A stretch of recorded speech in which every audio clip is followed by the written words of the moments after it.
नमस्कार दोस्तों, आप सभी का एक बार फिर से स्वागत है हमारे चैनल अवधि कथाएं में।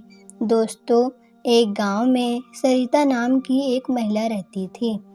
वह माता रानी की बहुत बड़ी भक्ति थी।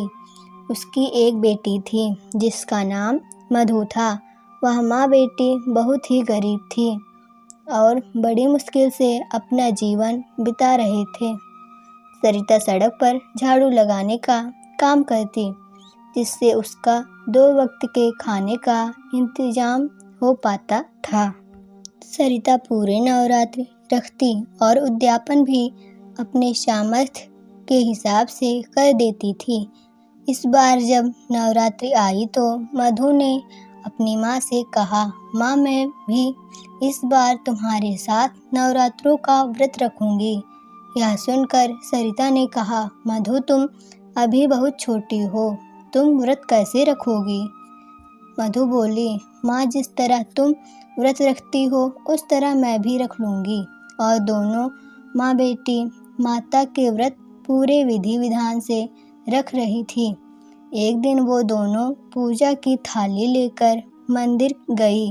जब दोनों मंदिर पहुँची तो पुजारी ने उन्हें मंदिर के अंदर घुसने नहीं दिया, लेकिन तभी मधु ने चुपके से माता के चरणों में एक फूल चढ़ा दिया और फिर दोनों वहां से चली गई। अगले दिन जब पुजारी ने मंदिर के कपाट खोले तो उसने देखा कि माता रानी पर चढ़ाए गए सभी फूल सूख चुके थे, पर एक ही फूल पूरी तरह से ताज़ा था। यह देखकर पुजारी हैरान रह गया कि ऐसा कैसे हो सकता है। तभी वहाँ सरिता और मधु फिर से मंदिर आ गए। पुजारी उन दोनों पर बहुत क्रोधित हुआ और सभी से कहने लगा कि यह दोनों नीच जाति की हैं और इनके मंदिर में आ जाने से अपवित्र हो जाएगा। लोगों ने यह सुनते ही सरिता को बहुत मारा। सरिता बेहोश हो गई। यह देखकर मधु बहुत जोर से रोने लगी। तभी बहुत तेज आंधी के साथ एक आकाशवाणी हुई कि सरिता और मधु मेरे भक्त हैं और वह फूल इनका ही चढ़ाया हुआ है जो अभी तक ताज़ा है। इन दोनों ने सच्चे मन से मेरी भक्ति की है।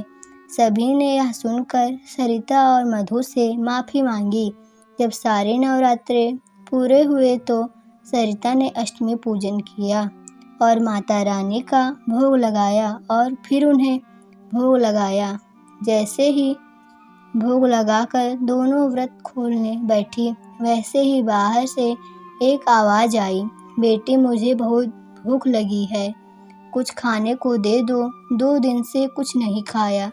आवाज़ सुनते ही बाहर आकर देखा तो बाहर एक बूढ़ी औरत खड़ी थी। सरिता और मधु ने सारा खाना उस बूढ़ी औरत को दे दिया और वो दोनों थोड़ा बहुत जो भी था खाकर रह गई। जब वह बूढ़ी औरत जाने लगी तो वह एक पोटली सरिता को दे गई और बोली, इसको मंदिर में रख लेना और विजयदशमी वाले दिन ही इसको खोलना। ऐसा कहकर वो चली गई। विजयदशमी वाले दिन पूजा करने के बाद सरिता ने जब पोटली खोली तो उसमें से हीरे जवाहरात निकले। सरिता समझ गई कि वह बूढ़ी औरत कोई और नहीं, स्वयं माता रानी थी। उन दोनों ने हाथ जोड़कर माता रानी के आगे सिर झुकाया और दोनों माँ बेटी उस दिन से खुशी खुशी अपना जीवन बिताने लगे। उस दिनों के पास अब किसी प्रकार की कोई कमी नहीं थी। इस कहानी से जिस तरह माँ दुर्गा ने सरिता और मधु का भला किया, उसी तरह माँ दुर्गा सभी के मनोकामनाएं पूरी करें। जो सच्ची श्रद्धा से माता रानी की पूजा करता है, माँ दुर्गा सदा उनके साथ रहती हैं। जय माता दी। तो दोस्तों, ऐसी और कहानियों के लिए हमारे चैनल अवधि कथाएं को सब्सक्राइब करें। धन्यवाद।